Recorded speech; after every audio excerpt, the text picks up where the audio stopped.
Olá, hoje a gente vai retomar a nossa reflexão sobre as correntes críticas e teóricas da teoria da literatura entre o século XIX e o século XX. Dentro dessas correntes é fundamental pensar a importância que tem o pensamento marxista no desenvolvimento da crítica literária, dos estudos de literatura ao longo do século XX. A influência do marxismo, evidentemente, não se restringe ao campo literário, muito menos ao campo estético. É uma filosofia que revoluciona todo o sistema de pensamento e, em boa parte, o sistema de produção no século XX. E, evidentemente, que a teoria da literatura não vai ficar imune ao desenvolvimento dessa forma de pensamento. Já quando a gente falou sobre os formalistas russos, a gente já viu que havia lá um debate entre a relação do texto literário com o que se chamava de série histórica, né? A relação da série literária com a série histórica, ou a série social, né? Que era uma maneira que os teóricos russos dos anos 10 e 20, né, encontraram de conciliar aquele pensamento sobre a forma, que gerou o formalismo, ou o pensamento da literariedade, com as questões prementes, sobretudo depois da Revolução Russa, relacionadas a questões políticas e históricas que, de alguma maneira, foram geradas, né, por todo um processo que foi gerado com a Revolução de Outubro de 1917. Né? Então, dentro do pensamento literário, essas vertentes, né, marxistas vão ter uma influência muito grande. Né?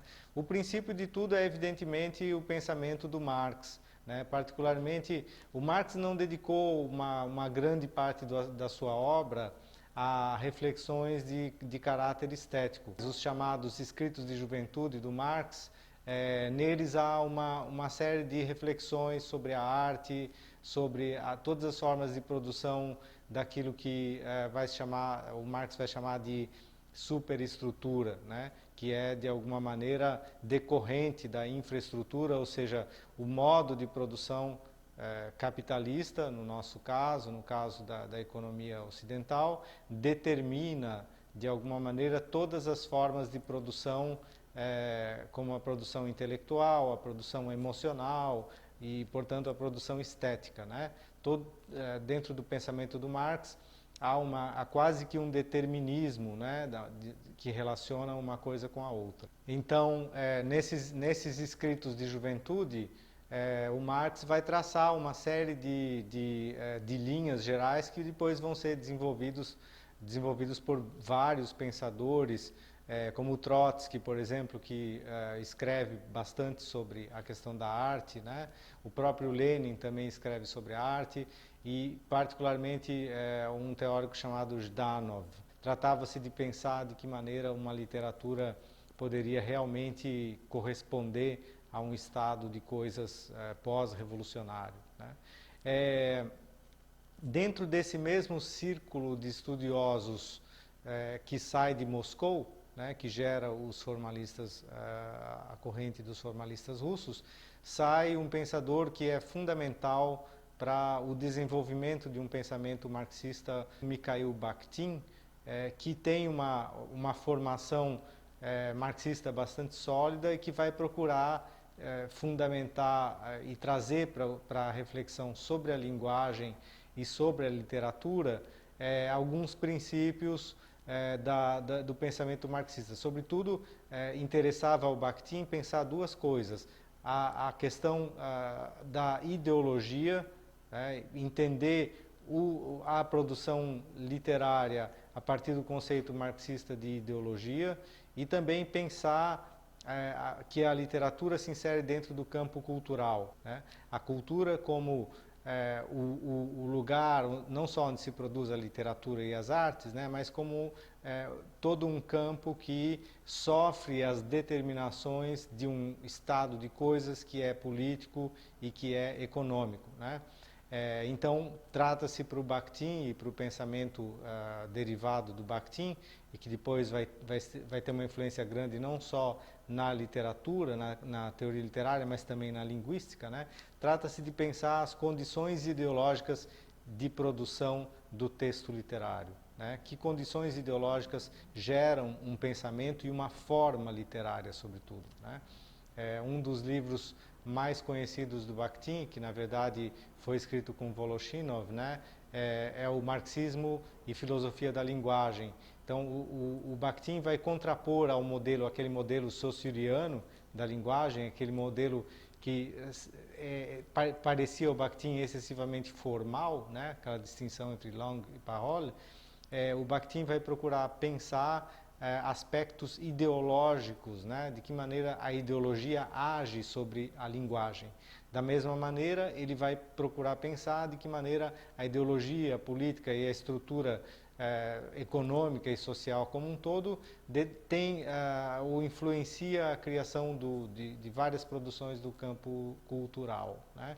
Ele vai fazer isso particularmente no livro sobre François Rabelais, né, que é um livro em que ele estuda a cultura popular da Idade Média, a questão do riso, né, e vai mostrar como o texto do Rabelais na verdade, fruto de uma série de determinações culturais, sociológicas, que moldam, de alguma maneira, o caráter do texto do Rabelais, né? Então, dentro do pensamento do Bakhtin, muito mais do que estudar o autor Rabelais enquanto um gênio criador, né, é importante para ele estudar de que maneira aquela forma específica do texto do Rabelais está, de alguma maneira, informada, né, ou informada por uma série de determinações sociais. No caso particular do Rabelais, é importante ressaltar isso, quer dizer, é a própria cultura popular da Idade Média,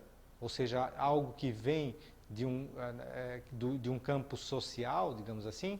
Essa cultura popular gera, de alguma maneira, o texto do Rabelais, né? O texto do Rabelais é gerado, de alguma maneira, ele está inserido dentro dessa tradição da cultura popular. Isso significa uma reviravolta nos estudos rabelaisianos na França, né? O Bakhtin marca um período de mudanças em relação ao modo como seria um autor como Rabelais, né? Que até então era visto quase que exclusivamente por essa ótica romântica da genialidade, de alguém que tinha um domínio da expressão muito grande e que era uma pessoa extraordinária, um homem do Renascimento, né? Então, o Bakhtin tenta mostrar que essa série literária, quer dizer, essa obra literária, ela está inserida dentro de uma série social e cultural, né? Não que ela seja, evidentemente, um fruto direto dessa série, mas ela sofre, né, ela é determinada, de alguma maneira, por elementos que vêm diretamente dessa cultura popular, ou seja, dessa infraestrutura, digamos assim, né? Então, o pensamento do Bakhtin talvez seja o pensamento mais forte, né, dentro desse primeiro momento de um pensamento socialista, né, ou de um pensamento marxista dentro da teoria da literatura. Um outro pensador fundamental, e esse sim ainda mais radical do ponto de vista do marxismo, é um filósofo e teórico húngaro chamado György Lukács, né? O Lukács é alguém que tem uma formação marxista muito sólida, é um filósofo que escreve diretamente sobre a obra do Marx e sobre a obra do Lenin. Ele não é apenas um esteta, mas é alguém que está preocupado em definir, né, posições políticas dentro do campo cultural, alguém que está preocupado também em pensar de que maneira o campo cultural, né, o campo da produção literária, artística, estética, não só sofre influências do meio, né, da infraestrutura, mas também determina de alguma maneira, né? Então, para o Lukács é importante pensar de que maneira a forma literária é, de alguma maneira, correlata à forma social, né? Então, todos eles, tanto o Bakhtin quanto o Lukács, eles recebem o influxo do pensamento formalista, mas vão tentar historicizar esse pensamento formalista e, sobretudo, no caso do Lukács, o Lukács vai tentar dialetizar a questão da forma, né? Partindo de um pressuposto marxista, né, do materialismo dialético, que vem lá né, do pensamento da dialética hegeliana, o Lukács vai dialetizar esse problema, quer dizer, como é que se pode pensar a forma literária, aquela mesma forma que os formalistas queriam entender, né, por exemplo, a literariedade, né, a partir da forma social. Tá? Então, trata-se de uma dialética entre duas formas. Então, para o Lukács, o importante é pensar como uma forma está imbricada na outra. Né? E isso ele vai fazer, por exemplo, ao pensar a questão do realismo, né, do romance realista no século XIX. O Lukács é um grande estudioso do romance, talvez um dos mais importantes do século XX, e ele vai se centrar nessa forma literária que é o romance e vai mostrar como a ascensão do romance está ligada à ascensão da classe burguesa. O romance é, por excelência, um fruto dessa ascensão da classe burguesa, ou seja, essa forma literária ela é determinada por uma forma social, tá? E em grande parte dos romances realistas o que a gente vai ter vai ser justamente uma espécie de exemplificação disso, né? A gente vai ter, no caso do romance realista, essa ascensão da classe burguesa vai estar bem representada, né, nesse tipo de produção literária que é o romance. Né?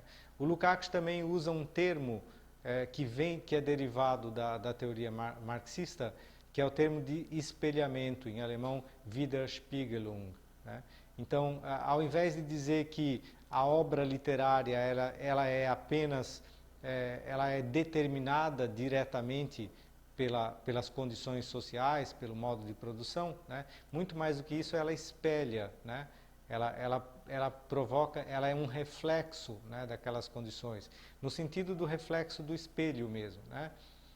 Isso é derivado, em certa medida, também da teoria do romance realista do século XIX, né?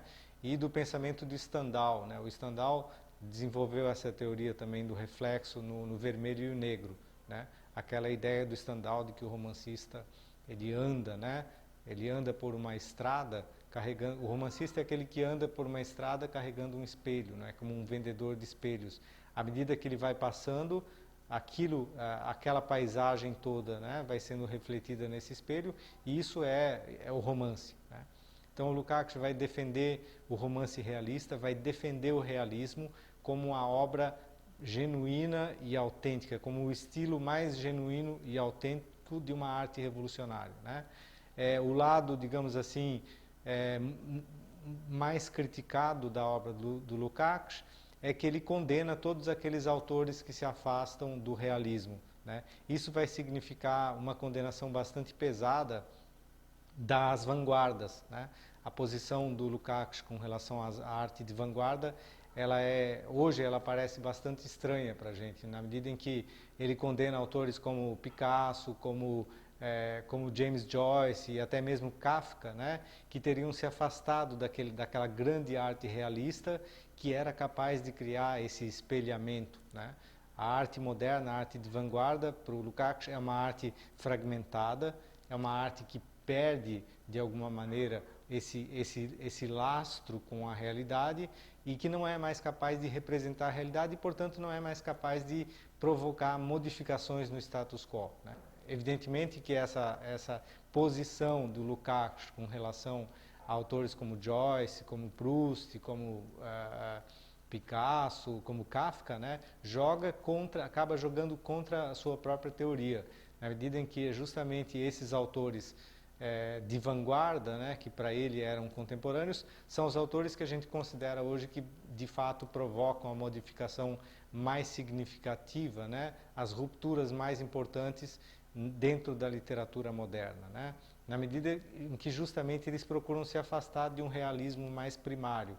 Né? Em todos eles há a recusa desse realismo primário, dessa determinação direta e, sobretudo, da ideia de espelhamento, que é uma ideia que vai ser recusada, né, por praticamente todos os grandes escritores modernos.